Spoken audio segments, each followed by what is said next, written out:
Marshall Peak, Kabanata 4943. Mag-ingat sa panlilinlang. Saan man sa labas ng Blue Sky Pass ay karaniwang isang larangan ng digmaan. Sa kanilang napakaraming bilang, ang Black Ink Clan ay lubhang agresibo. Samantala, ang human race ay matatag na nagtatanggol laban sa kanilang mga pag-atake. Walang umaasenso o umaatres ang magkabilang panig, at ang magkabilang panig ay mabangis na nakikipaglaban. Isang lugar sa larangan ng digmaan ang nakakuha ng atensyon ni Feng Ying. Mayroong Black Ink Territory Lord na nakikipaglaban sa isang 8th grade Heaven Opening Realm Master sa direksyong iyon. Kitang-kita ng hubad na mata ang pagbagsak ng kanilang sagupaan. Dahil dito, ang dalawang hukbo ay mabilis na nagkalat saan man sila dumaan sa panahon ng kanilang labanan. Ang labanan ay lubhang mabangis, na tumagal ng 4 hanggang 6 na oras. Sa huli, ang dalawang figure ay umatras mula sa labanan. Ang 8th grade master ay umatras sa Blue Sky Pass habang ang Territory Lord ay lumikas sa likuran sa suporta ng Black Ink Clan. Ni Master ay walang magawa sa isa. Gayunpaman, parehong nasugatan ang magkabilang panig pagkatapos ng matinding labanan kanina. Bagamat nagretiro na ang mga nangunguna sa labanan, ang mga hukbong nasa ilalim ng kanilang pamumuno ay patuloy na lumaban ng walang humpay. Ang labanan ay lubhang mabangis. Nang makita ni Feng Ying ang sitwasyon, itinuro ni Feng Ying ang direksyong iyon na may determinasyon sa kanyang mga mata. Kung may gagawin tayo, dapat tayong gumawa ng isang bagay na malaki. Nakita ng lahat ang sitwasyon sa kanilang sariling mga mata, kaya paanong hindi nila naiintindihan ang kanyang intensyon kapag narinig nila ang kanyang pahayag. Lahat sila ay agad na mukhang kinakabahan at nasa sabik, ngunit walang tumutol sa kanyang plano. Pinalibutan ng hukbo ng Black Ink Clan ang buong Blue Sky Pass, kaya kung gusto nilang bumalik, kailangan nilang harapin ang hukbong iyon. Ngayong nasugatan ang Black Ink Clan Territory Lord na namamahala sa rehiyong iyon ng larangan ng digmaan, masasabing siya ang pinakamahinang link. May posibilidad na magtagumpay kung maglunsad sila ng sorpresang pag-atake sa direksyong iyon. Sa paglingon sa karamihan, nakita ni Feng Ying na walang sino man ang tumututol. Kaya, agad siyang nanguna upang sumugod ng may sumigaw. Tara na, mabilis na sinundan siya ni Yang Kai at ng iba pa. May isang malaking barko sa likuran ng hukbo ng Black Ink Clan, at ang nasugatan na Territory Lord mula noon ay umatras dito. Kasalukuyan siyang nakaupo sa kubyerta at ginagamot ang kanyang mga pinsala habang sinusubaybayan ang mga paggalaw sa larangan ng digmaan, handang mag-isyu ng utos anumang oras upang gumawa ng mga pagsasaayos sa diskarte. Bigla siyang nakaramdam ng kung ano kaya napatingin siya sa likuran. Nakita niya ang ilang daloy ng liwanag na mabilis na tumatakbo patungo sa kanya. Malinaw na mayroong ilang mga figure ng tao na nakatago sa loob ng mga daloy ng mga ilaw. Napakunot ang noo niya dahil sa nakita, at bahagyang itinaas ang kamay bilang senyales. Ang isang feudal lord nasa tabi niya ay agad na humakbang at sumigaw ng tame time. Sino ang pumunta doon? Sumigaw si Feng Ying mula sa malayo. Tanungin ko ba kung aling territory lord ang nangangasiwa sa lugar na ito? May utos ang Hong Lian Territory Lord. Nang marinig ni Yang Kai at ng iba pa ang kanyang pahayag, nagsalubong ang kanilang mga kilay. Ilang beses na nilang narinig ang pahayag na ito kamakailan. Paulit-ulit na ginamit ni Feng Ying ang pangalang Hong Lian Territory Lord, bilang dahilan, ngunit palagi siyang nagtatagumpay na makuha ang tiwala ng Black Ink Clan sa bawat pagkakataon. Hindi dahil mahina ang mga depensa ng Black Ink Clan, sila ay sadyang masyadong matapang at walang ingat. Noong naglalakbay sila sa sakop ng Black Ink Clan at umaatake sa iba't ibang lugar, hindi man lang naisip ng Black Ink Clan na ang mga human cultivator na ito ay maglalakas loob na maging walang takot na atakihin sila. Sa halip, automatiko nilang ipagpalagay na ang mga human cultivator na ito ay mga Black Ink disciples sa ilalim ng utos ng Hong Lian Territory Lord. Ang kasalukuyang sitwasyon ay hindi naiiba. Paano posibleng isipin ng Territory Lord na ang mga human cultivator na ito ay direktang maglalayon para sa kanya na may masasamang intensyon sa kanilang mga puso? Gayunpaman, malamig siyang ngumuso sa mga salitang iyon at sumingit. Anong karapatan ni Hong Lian na mag-utos sa Territory Lord na ito? Bilang isang Territory Lord mismo, masasabing kapantay niya si Hong Lian, kaya natural na imposible para sa kanya na sumunod sa utos ng isa.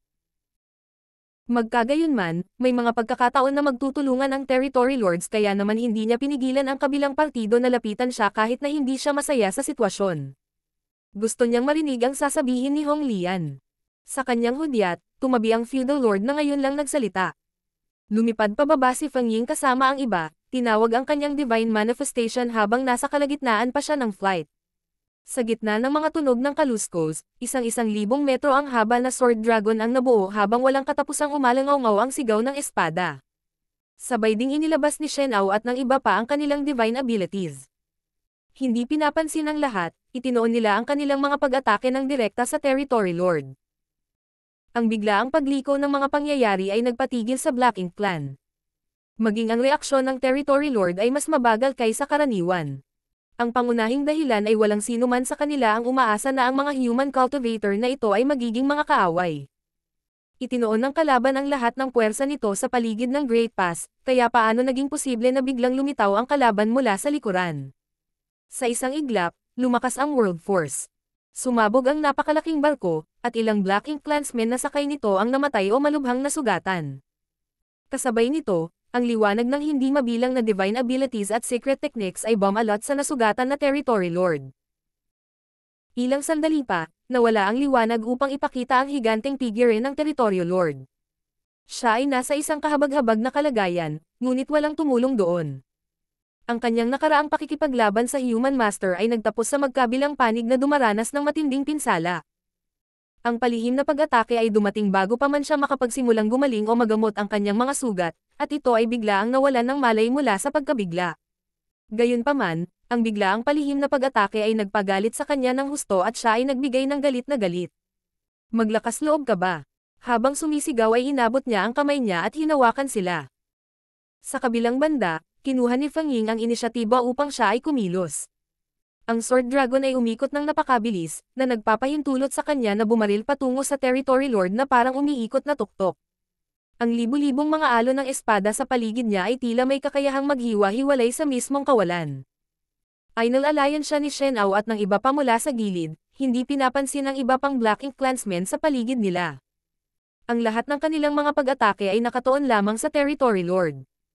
Samantala, ang 8th Grade Heaven Opening Master na lumaban sa Territory Lord kanina ay ginagamot ang kanyang mga sugat sa kuta ng Blue Sky Pass. Biglang sumigaw ang isang 7th Grade Master sa tabi niya. Martial Uncle Zong, tingnan mo yan. Binuksan ni Martial Uncle Zong ang kanyang mga mata at tumitig sa malayo. Pagkatapos, nagpakita siya ng pagtataka. Ang Sword Dragon Manifestation na iyon, ito ay. Ang 7th Grade Heaven Opening Realm Master ay napabulalas sa tuwa. Si Senior Sister Feng. Ang Divine Manifestation ng bawat High-Grade Heaven Opening Realm Master ay iba at kahit na masasabing ang Divine Manifestation ng isang tao ay isang natatanging simbolo na hindi maaaring duplicate ng iba. Kahit na ang dalawang kapatid na kapatid mula sa parehong sekta ay nagal-inang ng eksaktong parehong secret art, imposible para sa kanila na bumuo ng magkaparehong Divine Manifestations. Kaya naman agad na nakilala ni Martial Uncle Zong at ng 7th Grade Master ang pagkakakilanlan ni Feng Ying nang makita nila ang 1,000 metrong haba ng Sword Dragon. Siyempre, hindi lang sila, nakilala rin siya ng lahat ng iba pang cultivator sa ramparts at mabilis na lumingon para panoorin ang sitwasyon. Ang 7th Grade Heaven Opening Realm Master ay masayang bumulalas. Martial Uncle Zong, si Senior Sister Feng ay buhay. Nakabalik na siya. Sa ilalim ng pamumuno ng 9th Grade Old Ancestor na nangangasiwa sa Blue Sky Pass, sinalakay nila ang domain ng Black Ink Clan at winasak ang marami sa mga teritoryo ng kaaway. Sa kasamaang palad, ang kanilang pag-urong ay hinadlangan ng Black Ink Royal Lord at maraming tao ang nahiwalay bilang resulta. Ang grupong kinabibilangan ni Feng Ying ay naharang ng isang detachment ng Black Ink Clan Army, at sa kadahilan ng iyon, isinakripisyo niya ang kanyang sarili at nanatili sa likuran upang pigilan ang pagtugis ng kaaway at bigyan ng pagkakataon ang kanyang mga kaalyado na makatakas ng ligtas. Siya ay nawala pagkatapos ng insidenteng iyon, at ang bagay ay naiulat sa mga nakatataas. Siya ay kabilang sa pinakamahusay sa Blue Sky Paradise sa mga tuntunin ng talento at kakayahan. Hindi lamang siya napakalakas, ngunit siya rin ay nasa bingit ng pagsulong sa 8th grade. Natural lang na ang pagkawala niya ay nakakuha ng atensyon ng pamumuno ng PAS. Magkagayunman, imposible para sa Blue Sky Pass na magpadala ng search party para sa kapakanan ng isang tao. Bukod pa rito, alam ng lahat ang kapalaran na naghihintay sa isang taong nawala sa hinterland ng Black Ink Clan na nag-iisa. Sa makatuwid, ang makita siya dito ay parehong inaasahan at hindi inaasahan. Buhay si Senior Sister Feng. Tuwang-tuwa ang 7th Grade Master. Masayang sigaw niya at napaluha pa. Ha. Buhay si Senior Sister Feng. Hindi nakapagtataka kung gaano siya kaemosyonal. Isa siya sa mga taong nakasakay sa barkong pandigma na nakatakas matapos iwan si Feng Ying dati. Sa nakalipas na ilang buwan, halos hindi niya mapigilan ang kanyang mga luha sa tuwing naiisip niya ang kanyang malungkot na figure habang pinipigilan niya ang hukbo ng Black Ink Clan gamit ang kanyang lakas na mag-isa. Nanghihinayang siya na hindi siya naiwan para makipag-away sa tabi niya noon. Kahit na namatay siya, mas mabuti na iyon kaysa sa pagdurusa sa guilt at heartbreak araw-araw. Paanong hindi siya matutuwa nang makita siyang buhay na buhay? Hinampas ni Marshal Uncle Zong ang likod ng ulo ng 7th grade master at mahigpit na sinaway. Bakit ang ingay mo? Kitang-kita ko kung patay na ba siya o buhay sa sarili kong mga mata. Sa 3,000 na mundo, ang 7th grade masters ay karaniwang itinuturing bilang inner elders ng mga pangunahing cave heavens at paradises. Bawat isa sa kanila ay may hawak na mahalagang posisyon at iginagalang na katayuan. Maging ang mga 8th grade ancestor ay hindi basta-basta kayang hampasin sila sa likod ng kanilang ulo bilang pagsaway. Total may mga appearances din silang dapat i-maintain. Gayunpaman, ito ang Black Ink Battlefield, kung saan ang 7th grade masters ay walang espesyal. Bagamat hindi sila kasing karaniwan ng mga repolyo, sapat na ang mga ito sa paligid para sa isang random na paghagis ng bato na tumama sa kanila sa ulo. Matapos sampilan ng Marshal Uncle Zong, ang 7th grade Heaven Opening Realm Master sa wakas ay tila kumalma. Malamig na nagpatuloy si Marshal Uncle Zong. Ang katotohanan na siya ay buhay ay mas masahol pa kaysa kung siya ay patay na. Dapat alam mo kung anong klaseng sitwasyon siya. Ang ngiti sa mukha ng 7th grade master ay biglang naglahong parang nyebe sa ilalim ng nakakapasong araw, napalitan ng ekspresyon na puno ng pait. Ang mga taong nahulog sa kamay ng Black Ink Clan ay maaaring pinatay o na-convert sa Black Ink Disciples. Mas mabuti kung ito ang dating opsyon. Natapos ng kamatayan ang lahat ng problema. Ngunit, kung ito ang huli na pagpipilian sa halip, kung gayon sila ay magiging hindi mapagkakasundo na mga kaaway. Tahimik na nagsalita ang isang tao sa malapit. Ngunit, Marshal Uncle Zong, sinasalakay ni Senior Sister Feng ang Territory Lord. At saka, mukhang marami siyang katulong sa paligid niya. Kung siya ay tunay na bumagsak at naging Black Ink Disciple, magiging imposible para kay Feng Ying na atakihin ang Black Ink Clan. Sa paghusga sa galit na pag-atake ng Territory Lord, halatang may mali sa sitwasyon. Para sa Black Ink Disciples, ang Black Ink Clan ang pinakamataas. Kalimutan ang pag-atake, kahit na ang pag-iisip ng paglaban ay hindi kailanman mangyayari sa kanila. Gayunpaman, sa kanilang mga obserbasyon, si Feng Ying at ang kanyang mga kaalyado ay tila nasasangkot sa isang matinding labanan sa Territory Lord, isang napakatindi na halos maramdaman nila ito mula sa kanilang kinatatayuan. Sumimangot si Marshal Uncle Zong dahil ang katotohanan ito ay naging palaisipan din sa kanya. Malamang na si Senior Sister Feng ay hindi na-convert sa isang Black Ink Disciple. Bumalik talaga siya. Tuwang-tuwang bulalas ng 7th grade master bago binaril si Marshal Uncle Zong nang nagsusumamong tingin. Marshal Uncle, pakitulungan si Senior Sister Feng. Malinaw na makikita na kahit na malakas si Senior Sister Feng at ang iba pa, imposible para sa kanila na patayin ang Territory Lord sa maikling panahon.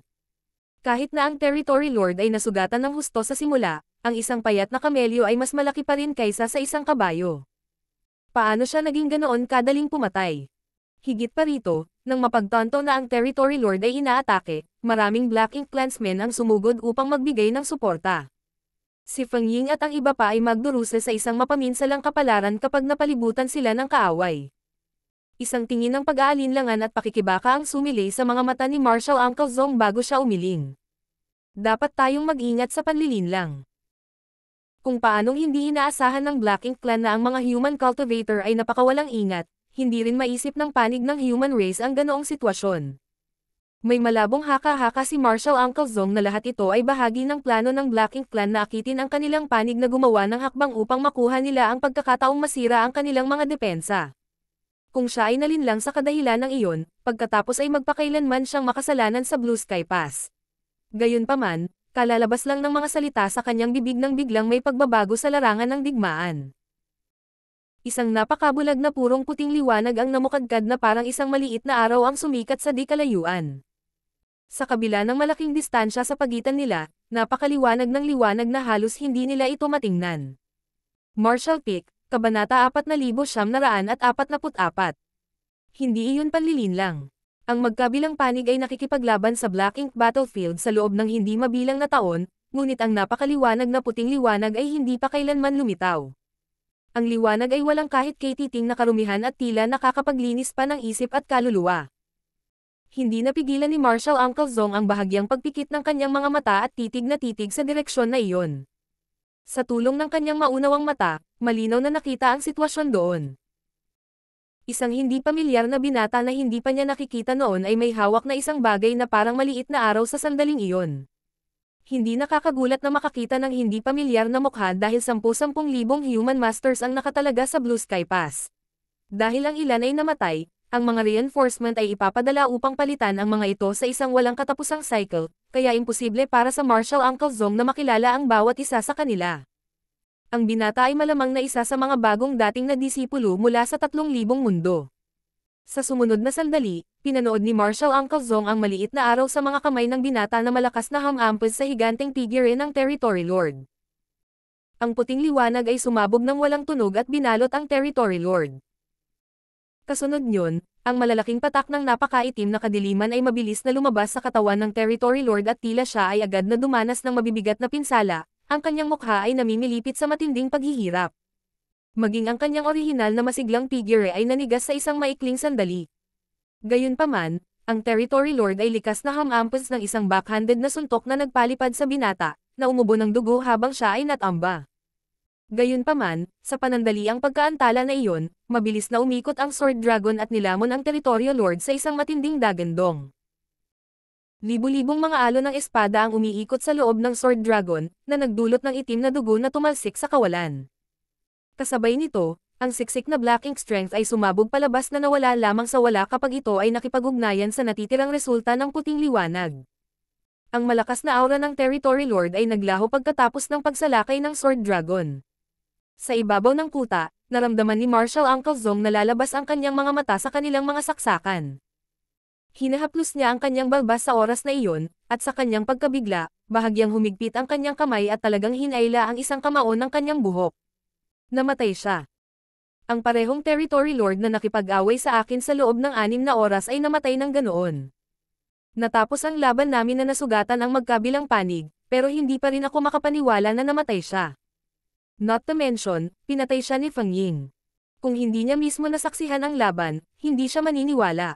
Si Feng Ying ay tiyak na napakalakas, ngunit imposible para sa kanya na pumatay ng isang Territory Lord sa kanyang lakas, kahit na siya ay may tulong at ang Territory Lord ay nasugatan ng husto.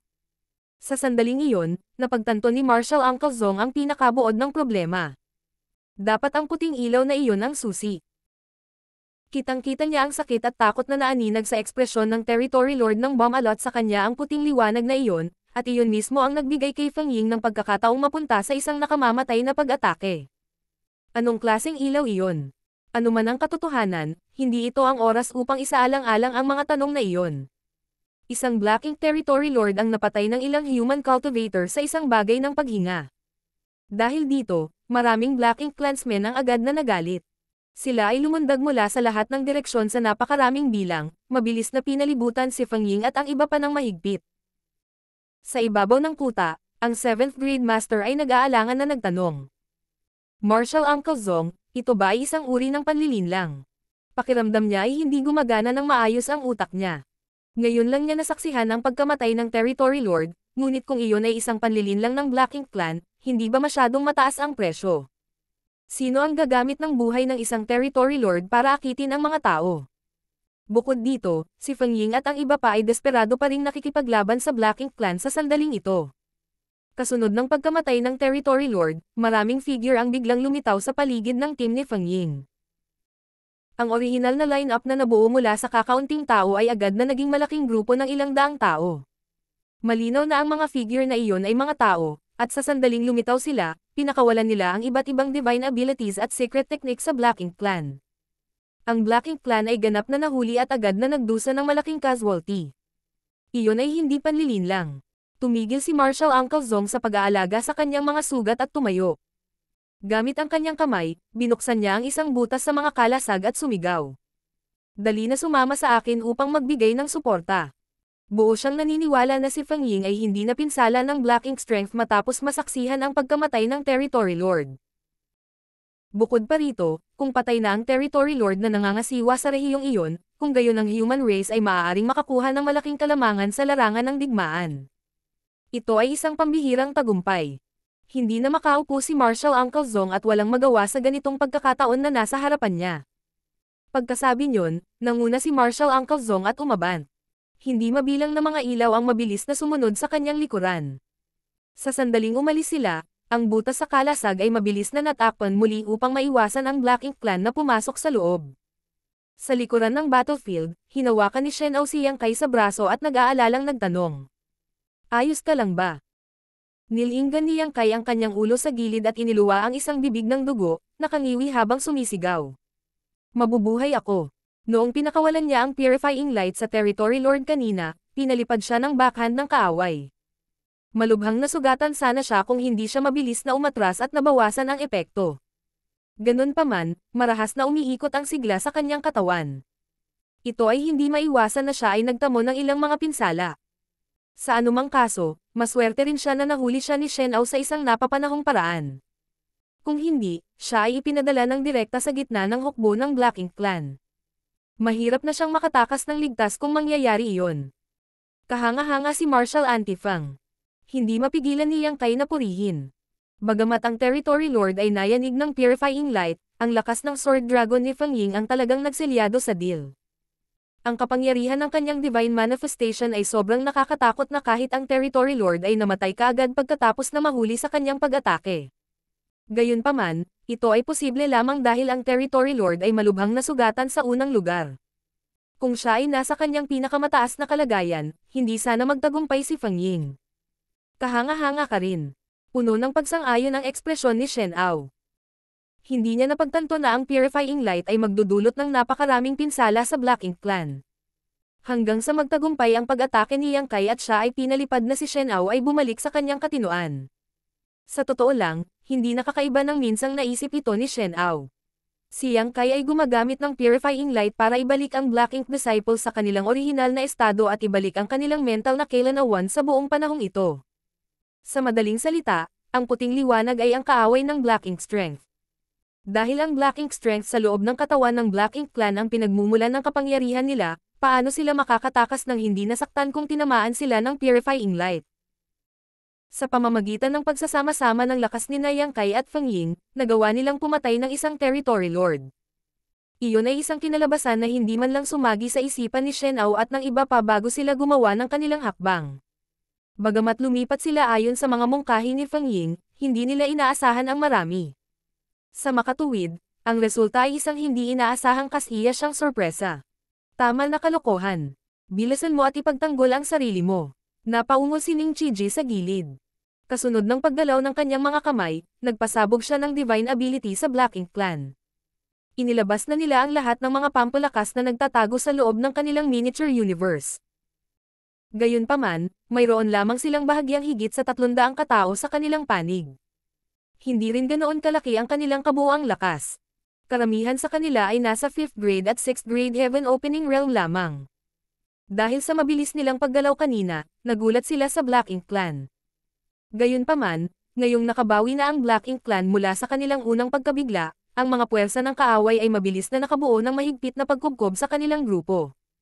Nanguna ang Sword Dragon ni Feng Ying, umaakyat patungo sa mga linya ng kaaway. Nang walang pinunong mag-coordinate sa kanilang mga galaw, maraming Black Ink Clansmen ang namatay sa lugar pagkatapos ng kanyang pag-aalsa. Gayun din, naghiwalay si Shen Ao at ang iba pa upang protektahan ang mga gilid habang sinusundan nila si Feng Ying upang sumulong. Magkagayunman, nagkaroon ng napakalaking pagkakaiba sa kanilang mga bilang. Ang grupo ng ilang daang human cultivator ay hindi maaaring sumulong o umatras pa atras. Siguradong may maiiwan sa bawat hakbang nila, at kitang-kita kung anong kapalaran ang sasapitin nila kung maiiwan sila sa ganitong sitwasyon. Kung magpapatuloy ang sitwasyon sa ganitong bilis, mapapawi sila bago nila maabot ang Blue Sky Pass. Biglang umalangaw-ngaw ang Dragon Roar sa kawalan. Ang biglaang dagandong ay bumulaga sa magkabilang panig sa digmaan at walang nakakaalam kung ano ang nangyayari. Sa gitna ng kaguluhan, lumingon si Shen Ao at ang iba pa upang tumingin sa direksyon ng tunog at agad na nagkontrata ang kanilang mga mag-aaral sa nakita. Nakatayo roon si Yang Kai habang humihinga ng malalim. Isang napakalaking golden dragon head ang lumabas mula sa kanyang likuran para lamang bumulusok sa kanyang katawan at nawala sa kanyang paningin. Kaagad pagkatapos nito, isang nakakatakot na presyon ang lumabas sa labas kasama siya sa gitna. Habang kumakalat palabas ang pressure na ito, ang kanyang anyo ay biglang nagsimulang lumaki. Kahit ilang taon pa ang lumipas, hinding-hindi makakalimutan ng mga nabubuhay na cultivator ng labanang iyon ang kanilang nakita sa sandaling iyon. Sa mas mababa sa 3 paghinga ng oras, ang maliit na tao figure transformed sa isang napakalaking behemoth. Ang kanyang golden dragon body ay 20,000 metro ang haba, na natatakpan ng isang makakapal na layer ng dragon scales. Ang kanyang mga paa ay pinalamutian ng matutulis na dragon claws, ang mga dragon horns ay nakausli sa kanyang noo, at isang dragon beard na napakagandang kumikislap sa ilalim ng kanyang baba.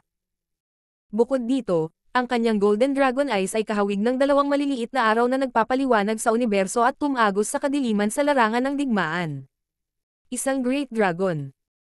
Isang 20,000 metro ang haba na great dragon ang biglang lumitaw sa gitna ng larangan ng digmaan. Mahirap na hindi makaakit ng anumang pansin sa gayong panoorin. Parehong hindi napigilan ng humans at ng Black Ink Clan na mamangha sa nakita. Sumabog ang dragon pressure sa isang marilag at kahangahangang paraan. Ibinuka ng Great Dragon ang kanyang bibig at inilabas ang isang sabog ng dragon breath. Ang Black Ink Clansmen na nakatayo sa isang malaking lugar ng walang laman sa harap niya ay agad na natangay bilang isang resulta. Pagkatapos, ang 20,000 metrong haba ng katawan ng dragon ay nagunat at bumuo ng kalahating bilog upang balutin ang grupo ng ilang daang human cultivator. Kumilos. Isang malalim na dragon roar ang yumanig sa kalangitan. Noon lamang bumalik sa kanilang katinoan ang mga human cultivator. Kanina, hindi nila alam kung kaaway o kaibigan ang Great Dragon na biglang sumulpot, pero paanong hindi nila malalaman na isa siya sa kanila pagkatapos makita ang kanyang mga kilos. Agad na kumalma ang pagkabalisa sa kanilang mga puso. Si Feng Ying, na nangunguna, ay natahimik saglit, ngunit mabilis na naayos muli ang sarili. Ang kanyang sword dragon ay muling nakakuha ng punto, na humantong sa kanila sa isa pang forward charge.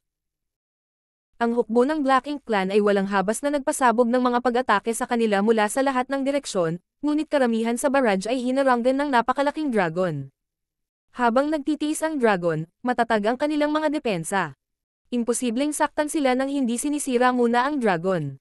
Ang mga pag-atake ay nagpadala ng dragon scales na lumilipad sa lahat ng direksyon at ang laman ni Yang Kai ay namilipit bilang tugon, ang kanyang golden dragon blood ay tumalsik sa kawalan.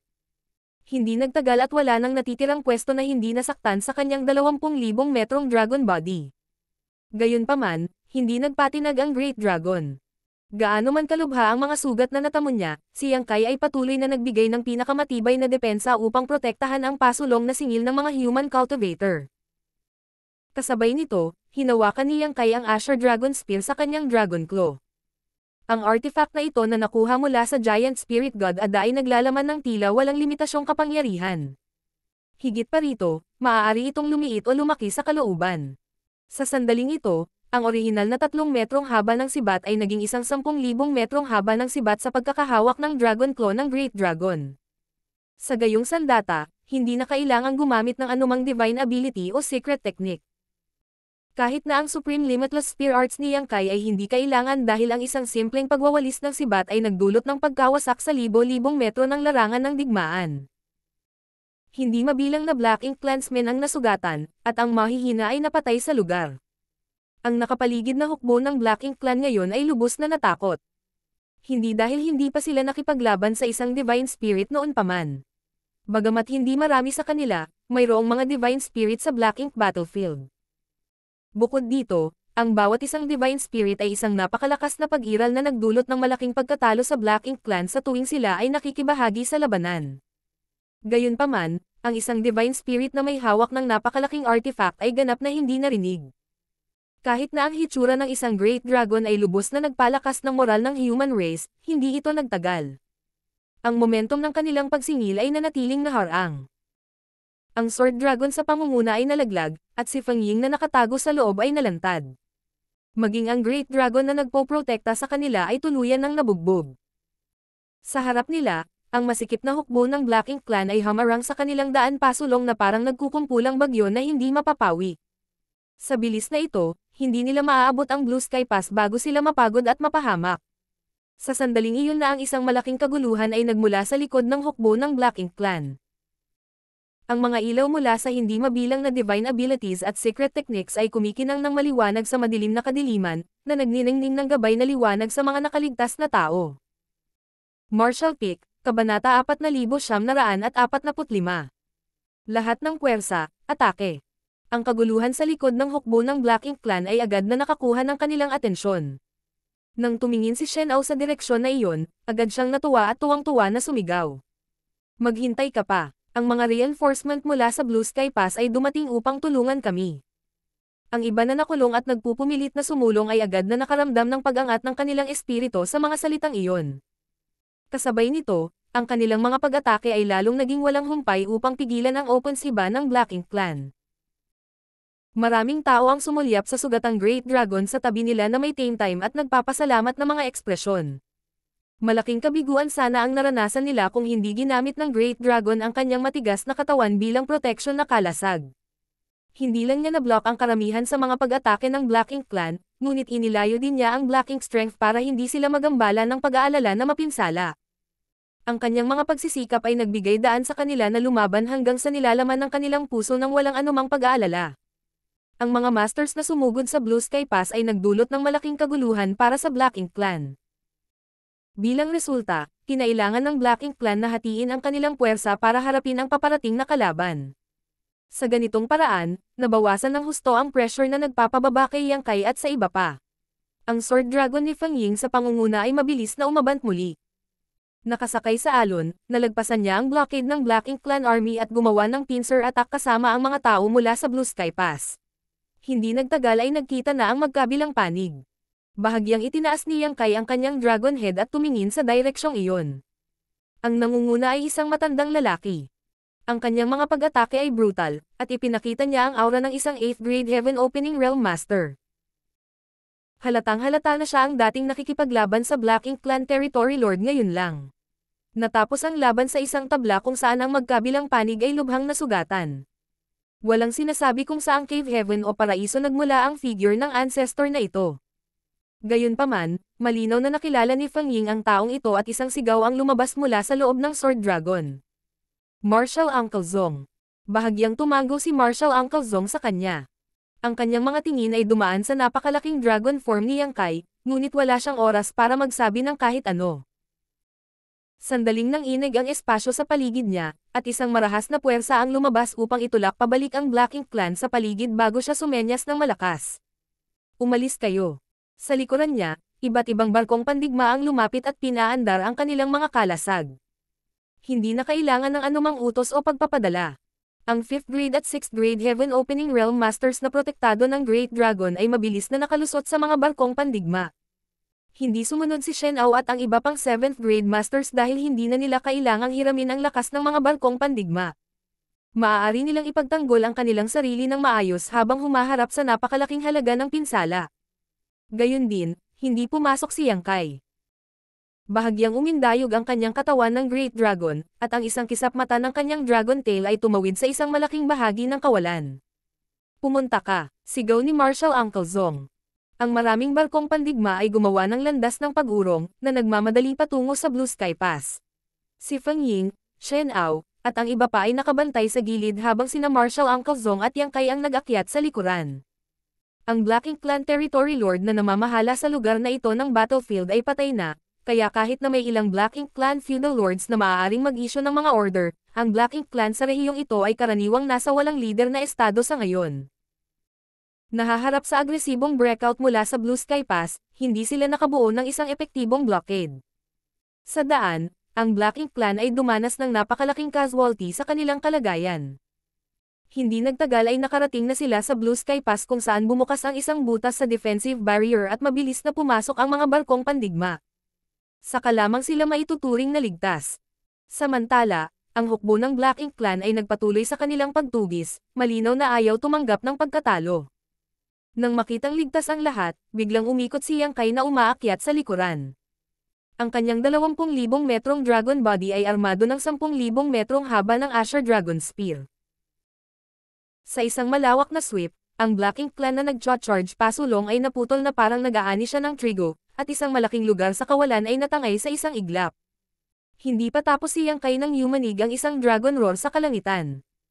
Umiling ang Great Dragon at pinitik ang buntot nito bago direktang hamampos sa hukbo ng Black Ink Clan para magsagawa ng massacre. Ang nangyari ngayon ay labis na ikinagalit niya. Habang pinoprotektahan ng daan-daang kanyang mga kaalyado mula sa panganib sa kanyang Great Dragon form, natiis lamang ni Yang Kai ang pag-atake ng pasibo. Kakaunti lang ang mga pagkakataon para sa kanya na lumaban, at dahil dito, ang kanyang napakalaking katawan ay nabawasan sa punit-punit. Ngayong hindi na niya kailangang mag-alala sa iba, natural lang sa kanya ang magalit. Pagkatapos mag-transform sa kanyang Great Dragon form, ang kanyang lakas ay kapantay ng isang 7th grade Heaven Opening Realm Master. Bilang karagdagan, hindi siya natatakot na masira ng Black Ink Strength. Sa ganitong kapaligiran, hanggat hindi siya nakaharap sa isang Territory Lord, masasabing hindi siya magagapi. Ang dragon at ang kanyang sibat ay malayang gumagala sa walang laman na kulay tinta, nakikipaglaban mula sa isang dulo hanggang sa kabilang dulo. Sa pagtingin sa kanya mula sa Blue Sky Pass, makikita lamang nila ang isang 20,000 metrong haba na strip ng ginto na nag-navigate sa madilim na kadiliman tulad ng isang isda sa tubig. Ang kaibahan sa pagitan ng mga kulay ay kapansin-pansin. Napakalaki ng dragon form ni Yang Kai, ang kanyang dragon pressure ay kahanga-hanga, at humawak pa siya ng 10,000 metrong haba ng sibat sa kanyang dragon claws. Sobra-sobra na talaga ang tingin sa kanya. Sa lakas lamang ng nag-iisang dragon, ang hukbo ng Black Ink Clan na nagambala na ay biglang nawala sa lupa at nagtamo ng matinding pagkatalo sa loob ng maikling panahon. Ang Martial Uncle Zong ay orihinal na nagplano na bumalik sa Blue Sky Pass. Sa kasamaang palad, hindi siya makaalis ng ganoon lang pagkatapos ng ginawa ni Yang Kai. Lumingon siya sa likod, marahas na kumunot ang kanyang noo sa nakita. Pagkatapos, tinanong niya si Feng Ying. Saan nanggaling ang dragon na ito? Hindi alam ni Feng Ying kung paano ipapaliwanag. Kung kailangan niyang maging tapat, nalaman niya lang na si Yang Kai ay bahagi ng Dragon Clan. Sa buong paglalakbay nilang magkasama, maraming beses siyang ginulat ni Yang Kai kaya halos manhid siya sa mga sorpresa tungkol sa kanya, ngunit ngayon lang niya nalaman na bahagi siya ng Dragon Clan. Nagulat na naman siya.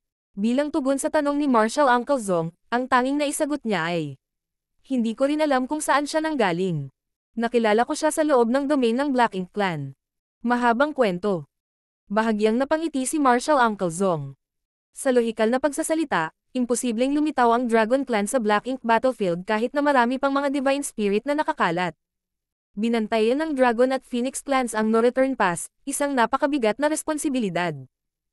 Kahit na ang Dragon at Phoenix Clans ay malupit na makapangyarihan, hindi sila makakarating sa Black Ink battlefield ng ganoon kadali. Iyon ay dahil ang No Return Pass ay ang aktwal na huling linya ng depensa ng human race. Walang papayagang mangyari dito. Hindi ako makapaniwala na may lumabas na miyembro ng Dragon Clan sa Blue Sky Pass. Hindi matiyak ni Martial Uncle Zong kung si Yang Kai ay nanggaling sa No Return Pass o hindi. Magkagayunman, tila hindi makatwiran para sa kanila na manood na lamang ng walang ginagawa sa ganitong sitwasyon. Ang miyembro ng Dragon Clan ay lumalaban ng husto sa front lines, kaya paano sila magtatago sa anino at manunood ng walang ginagawa? Mabilis na umikot ang mga gear sa kanyang ulo, at mabilis na nakapagdesisyon si Martial Uncle Zong. Sa matalim na tingin sa kanyang mga mata, sumigaw siya. Lahat ng puwersa, atake. Sa loob ng Blue Sky Pass, ang mga human cultivator ay matagal nang naging mainit ang dugo at naiinip matapos pagmasdan ang larangan ng digmaan mula sa ramparts. Sa sandaling tumunog ang utos ni Martial Uncle Zong, nagmamadali silang kumilos. Ang kanilang kahusayan ay napakataas, at sa wala pang 10 paghinga ng oras, ang mga kalasag ay inilabas at maraming mga artifact ng barkong pandigma ang sinisingil mula sa Blue Sky Pass na parang isang paaralan ng mga isda. Napakarami na tila nakaharang sa langit. Sumusunod sa likod ng mga barkong pandigma ang hindi mabilang na 7th grade Heaven Opening Masters. Espesyal ang kapaligiran ng labanan sa Black Ink battlefield. Hindi lamang kailangang magbantay ang Human Masters laban sa mga pag-atake ng kaaway, kailangan din nilang ipagtanggol ang kanilang sarili laban sa kaagnasan ng Black Ink Strength. Kaya naman ang mga nasa 7th grade Heaven Opening Realm lang ang maaaring sumugod sa larangan ng digmaan nang hindi umaasa sa mga barkong pandigma para sa proteksyon. Ang mga nasa ilalim ng 7th grade Heaven Opening Realm, maging sila sa 5th grade o 6th grade, ay kailangang humiram ng tulong ng mga barkong pandigma para sa pagtatanggol. Iyon ang tanging paraan para mabisa nilang ipagtanggol laban sa kaagnasan ng Black Ink Strength. Kung hindi, maaaring masira sila ng Black Ink Clan sa sandaling tumuntong sila sa larangan ng digmaan. Mayroong ilang mga benepisyo sa paggamit ng mga barkong pandigma. Ang una ay ang mga nasa 5th grade at 6th grade Heaven Opening Realm ay mapoprotektahan mula sa kaagnasan ng Black Ink Strength.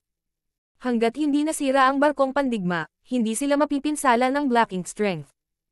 Ang pangalawang dahilan ay ang kapangyarihan ng mga barkong pandigma mismo, na sa pangkalahatan ay mas mataas kaysa sa maaaring gamitin ng isang 5th grade o 6th grade master.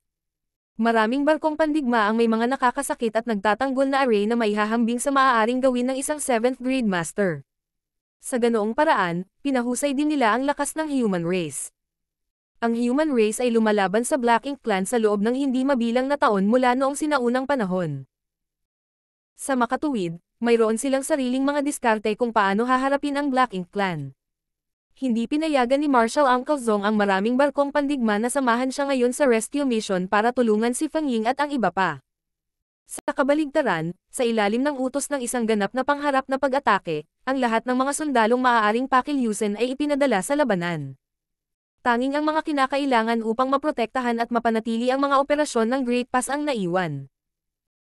Ang mga figure ng 7th grade Heaven Opening Realm Masters sa pangunguna ay bumuo ng hindi mabilang na mga daloy ng mga ilaw habang sa likod nila, ang hindi mabilang na mga barkong pandigma ay naglayag pasulong sa isang malakas na prosesyon.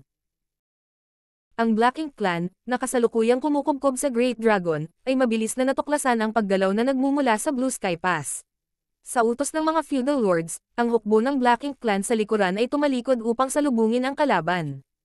Bago magbanggaan ang mga hukbo sa isa't isa, ang mga ilaw mula sa iba't ibang divine abilities at artifacts ay kumislap at nagpapaliwanag sa kawalan. Ang mga makukulay na ilaw ay tila bumagsak sa napakaitim na kadiliman tulad ng isang bato na nahuhulog sa isang lawa, na lumilikha ng mga patong at patong ng mga alon na kumalat sa kawalan at nagpapadala sa Black Ink Clan na bumagsak. Nahaharap sa pag-atake ng mga tao, ang Black Ink Clan ay natural na hindi lamang nakaupo sa paligid habang naghihintay ng kamatayan. Sa halip, ibinalik nila ang kilos. Natipon ang divine abilities at inulan ng Black Ink Strength ang hukbo ng tao. Nang hindi nangangailangan ng anumang utos, ang 7th grade Heaven Opening Realm Masters na nangunguna ay nagmamadaling kumalat sa mga gilid. Nalantad sa kanilang mga aksyon ang maraming barkong pandigma sa likod nila. Mabilis na nagpalipat-lipat ang mga barkong pandigma at inayos ang kanilang mga posisyon upang bumuo sila ng maliliit na grupo na 3 hanggang 5. Hindi nagtagal bago sila nagkaroon ng malalim na formation. Pagkatapos, ang mahiwagang pagbabago-bago ng enerhiya ay kumalat mula sa mga barkong pandigma habang ang malalaking pattern ng Ron ay nag-iilaw sa kawalan. Ang mga pattern na ito ay bumuo ng isang solid at hindi malalampasan na proteksyon sa harap nila tulad ng isang malakas na kalasag na humaharang sa mga pag-atake ng Black Ink Clan. Ang layer ng proteksyon na ito ay masisira paminsan-minsan, na pinipilit ang mga barkong pandigma sa likuran na magkalat at maiwasan ang mga pag-atake. Kasabay nito, ang kanilang mga defensive barrier ay sumisikat upang mabawasan ang pinsalang natanggap nila. Ang banggaan ng divine abilities at secret techniques ay tumagal lamang ng ilang paghinga bago pumasok ang mga hukbo sa magkabilang panig. Samot-saring hiyawan at dagandong ang umalangaw habang nag-aaway ang dalawang lahi. Sa panahong ito, ang aura ng maraming buhay ay nalante at naglaho. Sa paghusga sa bilang ng mga tao lamang, ang Black Ink Clan ay walang alinlangan na may malaking kalamangan.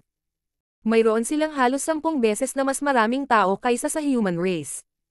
Gayunpaman, ang panig ng tao ay may kalamangan sa mga tuntunin ng average na lakas. Hindi iyon matutulungan. Mula noong sinaunang panahon, ang tanging mga kwalipikadong pumasok sa Black Ink battlefield ay ang mga piling disipulo ng mga pangunahing Cave Heavens at Paradises. Kahit na ang pinakamahina sa kanila ay nasa 6th grade Heaven Opening Realm noong una silang dumating. Ang dahilan kung bakit mayroong 5th grade Masters sa Black Ink battlefield ay dahil sila ay orihinal na bumagsak mula sa 6th grade Heaven Opening Realm. Ang pangunahing Cave Heavens and Paradises ay palaging pinananatili ang panuntunan ng pagpapadala ng kanilang pinaka-elite na manlalaban sa Black Ink battlefield. Iyon ay dahil ang pagpasok sa Black Ink battlefield na may mababang lakas ay walang kabuluhan. Sa kabaligtaran, madali silang makonvert sa Black Ink disciples at sa halip ay mapahusay ang lakas ng kalaban. Kung ikukumpara, iba ang Black Ink Clan. Ang hukbo ng Black Ink Clan ay hindi lamang binubuo ng mga makapangyarihang masters tulad ng territory at feudal lords, high-grade Black Ink Clansmen, at low-grade Black Ink Clansmen ay karaniwan din. Ang high-grade Black Ink Clansmen ay hindi masyadong masama dahil sila ay kapantay ng mid-grade Heaven Opening Realm Masters sa mga tuntunin ng lakas. Gayunpaman, Ang low-grade Black Ink Clansmen ay katumbas lamang ng low-grade Heaven Opening Realm Masters. Paano posibleng maging katapat ng Human Race Army ang mga mahihinang ito? Kaya naman agad silang nagdusa ng kakilakilabot na casualty sa unang engkwentro. Higit pa rito, ang bawat barkong pandigma ng tao ay mas malakas kaysa sa isang average na 7th grade Heaven Opening Realm Master sa mga tuntunin ng purong lakas ng labanan. Paano magiging dehado ang human race dahil lamang sa mas kaunti sa kanila?